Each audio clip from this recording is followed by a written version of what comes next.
is only coming from the data that has already been fed into you. Isn't it so?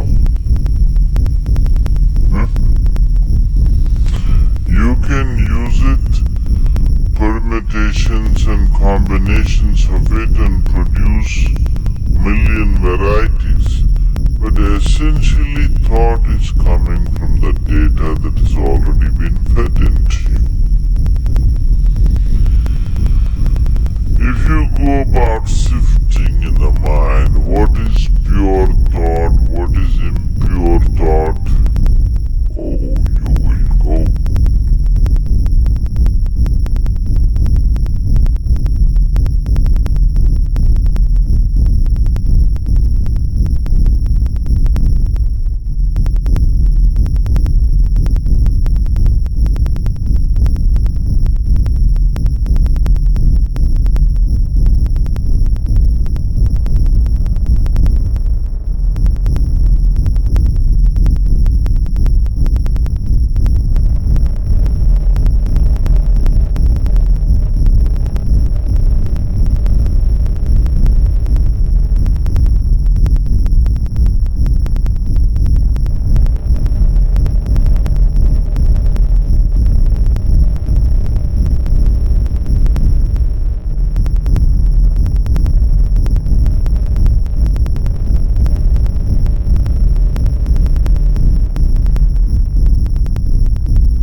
Trying to curb the impure thought and produce pure thought, you've finished.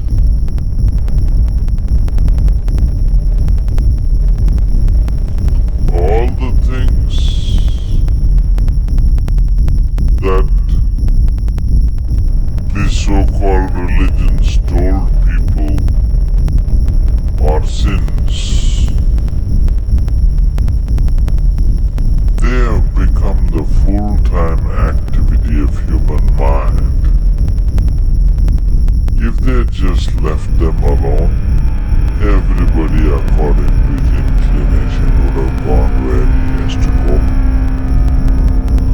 Now it's not like that, it's painted in everybody's mind because they said this is a sin, do not think about it.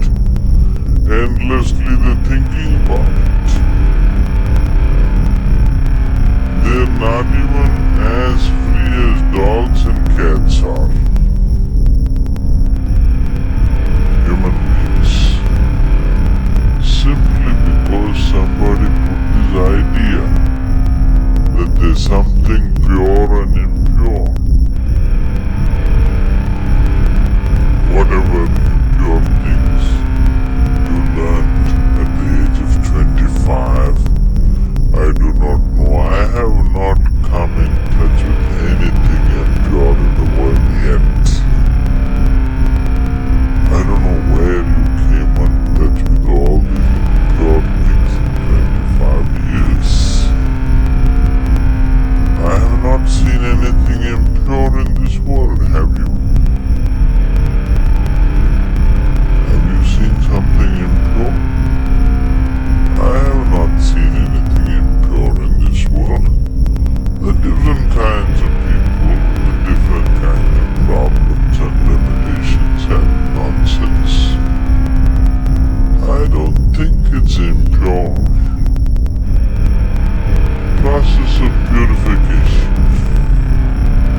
just life around you.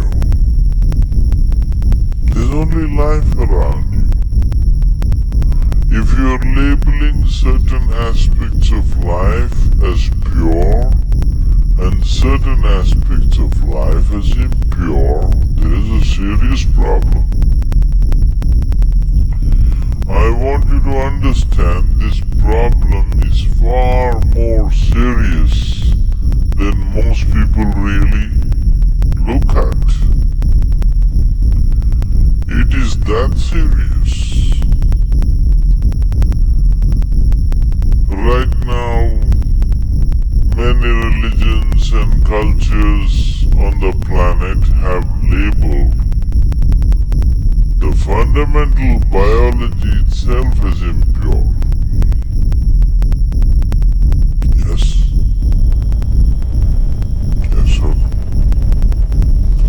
The basic biological processes themselves as impure.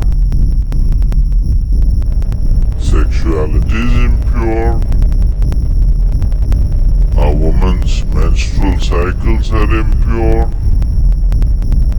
What the hell, you're born out of it? Then you are also impure. Everything in the world is impure. Creation is impure.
the same things can become beautiful, the same things can become ugly, depending upon who is doing it and how he is doing it, isn't it so? Yes. Something as simple as eating. Eating can be a beautiful experience, not just for nourishment. Even as an experience, it can be a beautiful experience. Somebody eats like this. Just look at that back.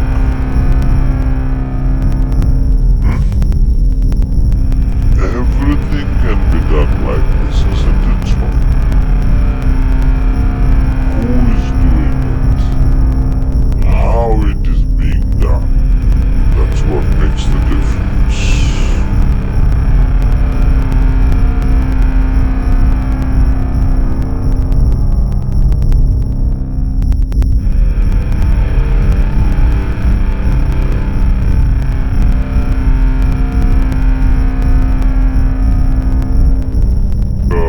There is something called as negative thought and positive thought. They want to remove the negative thoughts and have only positive thoughts.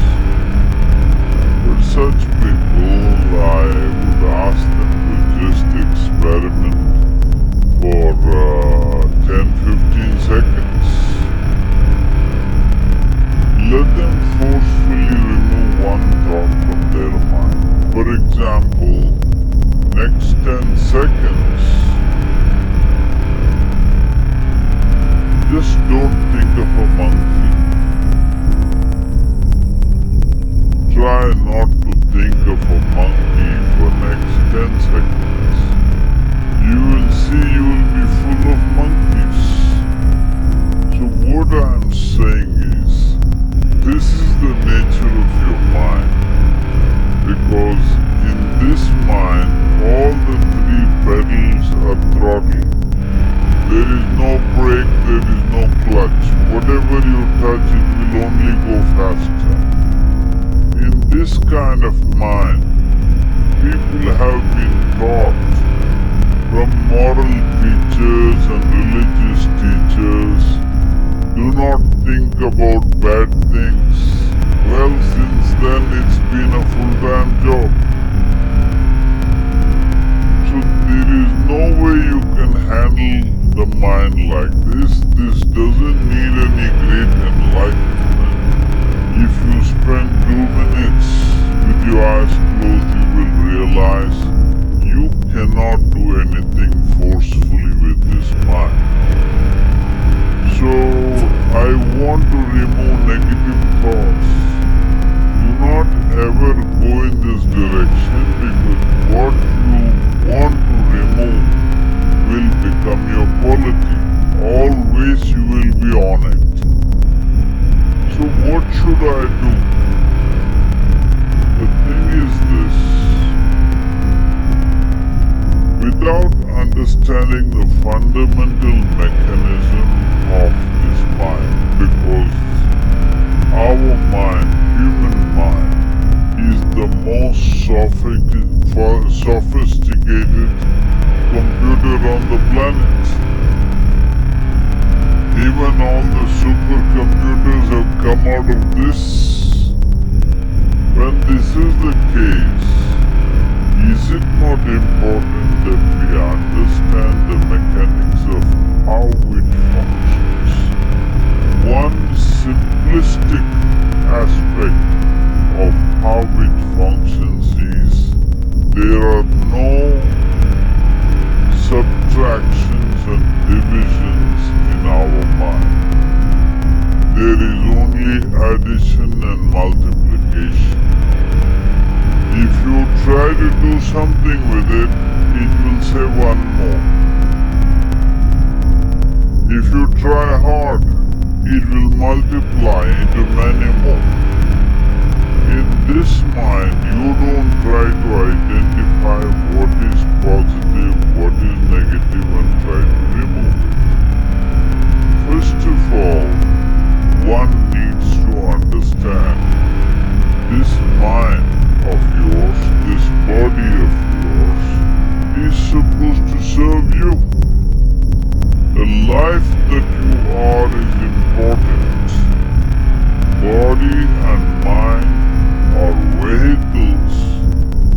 serve us. If you sit in a vehicle, it must go where you want to go. If it goes to its own destination, what is the point of such a vehicle? It's just a nuisance.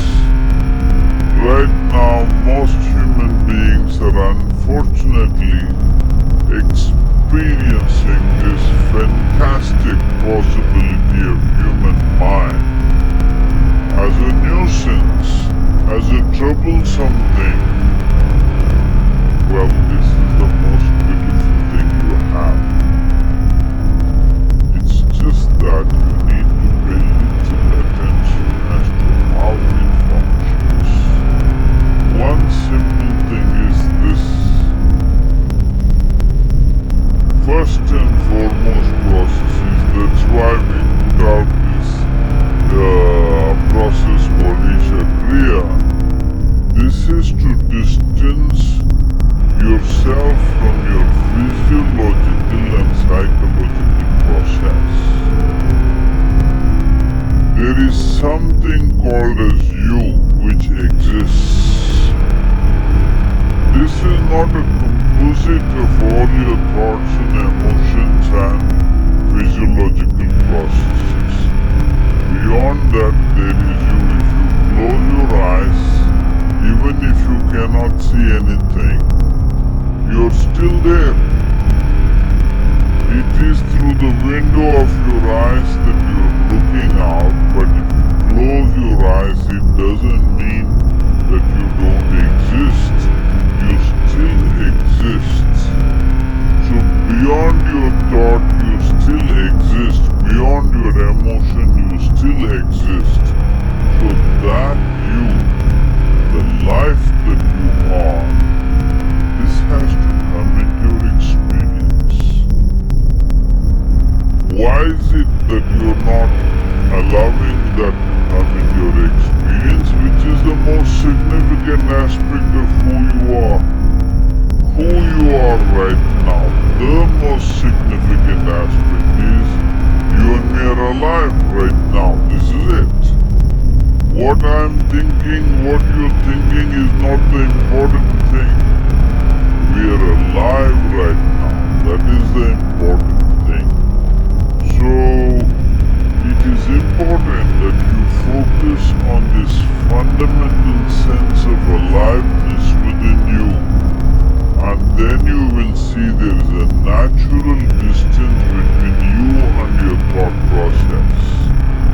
Once there is a distance between your psychological process and your physiological process, this is the end of suffering.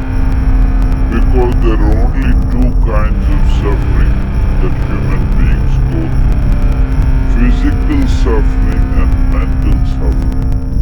Once you create a little space between you and your mind, between you and your body, this is the end of suffering. This is something every human being has to experience and know. Otherwise, thinking I will just remove negative thoughts and I will have positive thoughts, all the best, it's not going to work 100%. It's not going to work because nobody can remove it. They can avoid it for some time. So when negative thoughts come, you say Ram Ram, Shiva Shiva, whatever you want. But this is just avoiding, it's not gone. The moment you stop that, it will pop back with great force. Otherwise it will come back in your dreams. So it's very important. First of all, you need to understand your anger, your resentment, your fear, your anxieties, the negativity that you generate. Generally, resentment, anger, it is always directed towards somebody. But we need to understand this is poisons that we are drinking. And somebody else to die. Fortunately, life doesn't work like that. If I drink poison, I die. If I drink poison, you don't die. So, we need to understand this when I say poison. Today you can have yourself chemically analyzed. Right now, what is your blood work? What it says? 5 minutes of intense anger. Check your blood work and see. There will be lots of negative elements in it. Literally, you're poisoning yourself. So,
stop?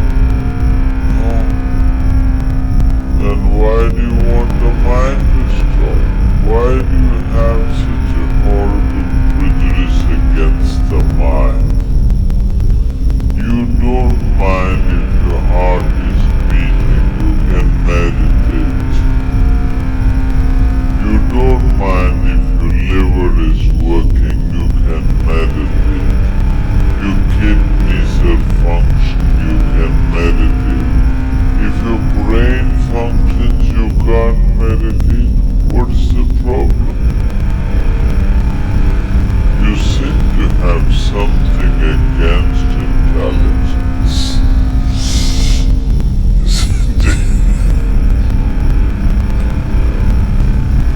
This is the conspiracy of the stupid against human intelligence.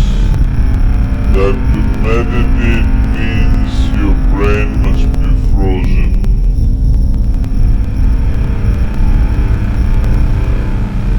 No.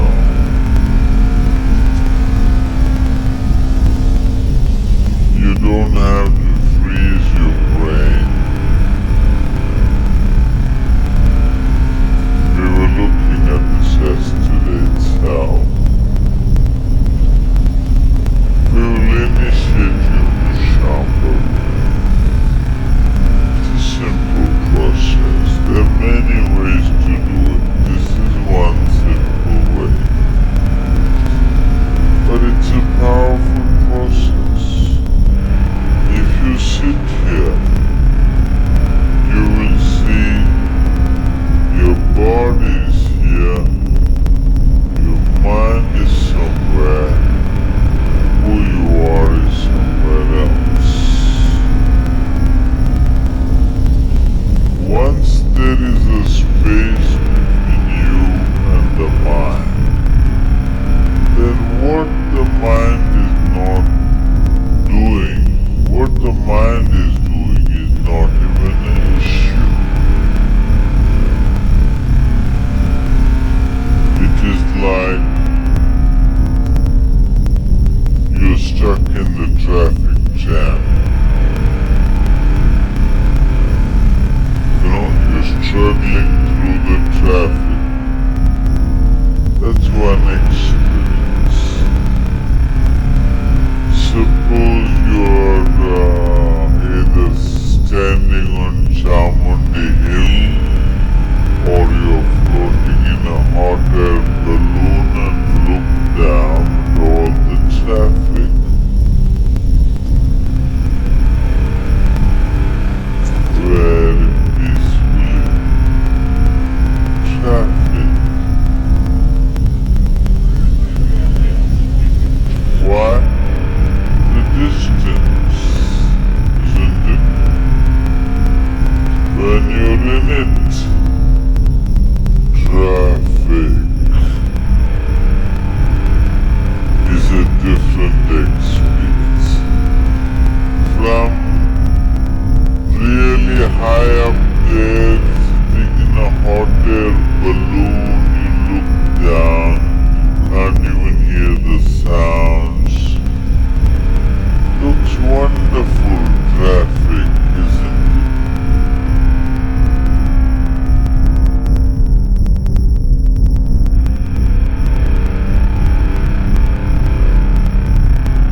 Then you will see if you sit here,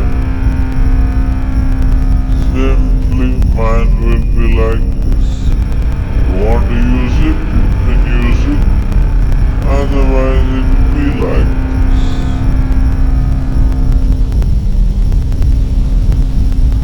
Right now your hands are like this, or you're holding it tied up because it will go all over, is it? No. You can keep it like this. You can keep it like this. You can keep it like this. When you want to use it, you can use it. So it's a useful instrument. Suppose your hands become like this. You know, some people have become like this. Yes or no?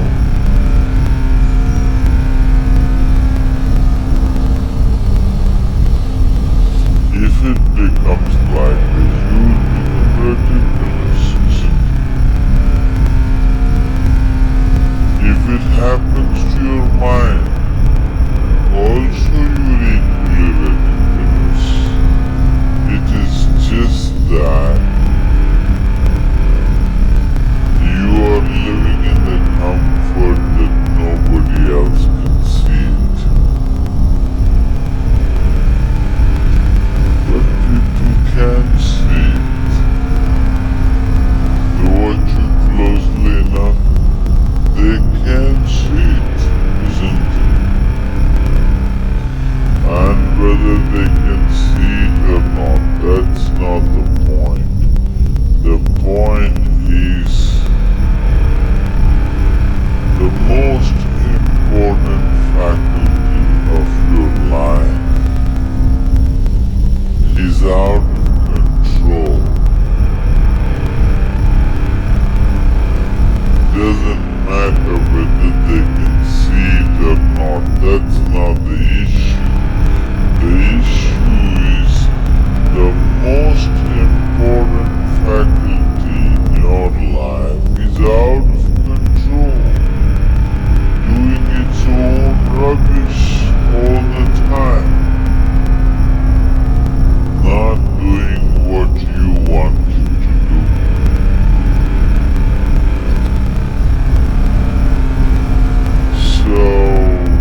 So this prejudice as to what is pure and impure has destroyed this humanity in such a bad way.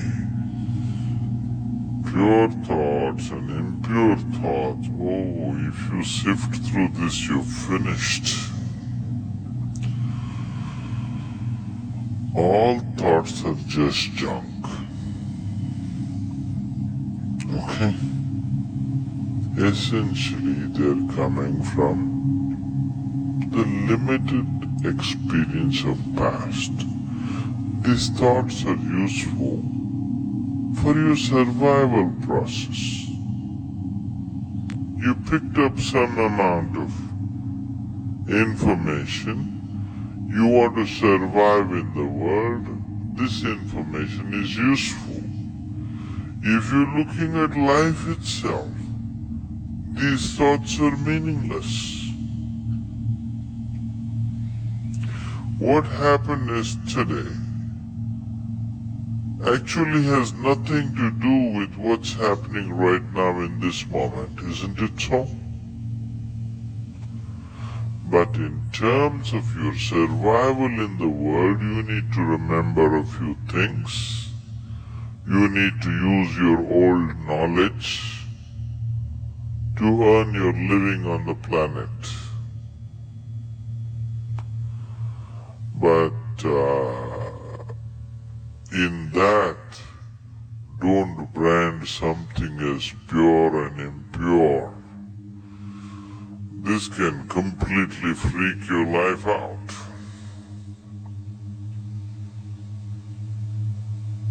There's nothing pure, there's nothing impure. Life is just the way it is. It's for you to make it wonderful or make it ugly.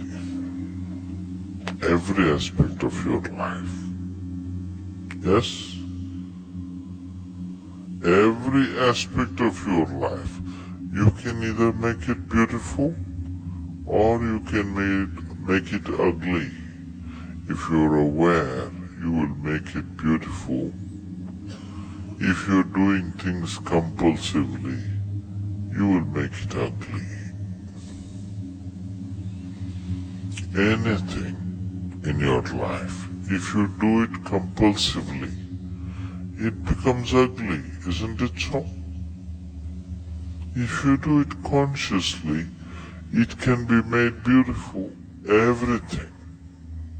From the smallest thing to the biggest thing.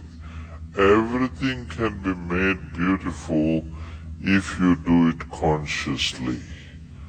And everything can be turned to an ugly mess if you do it compulsively.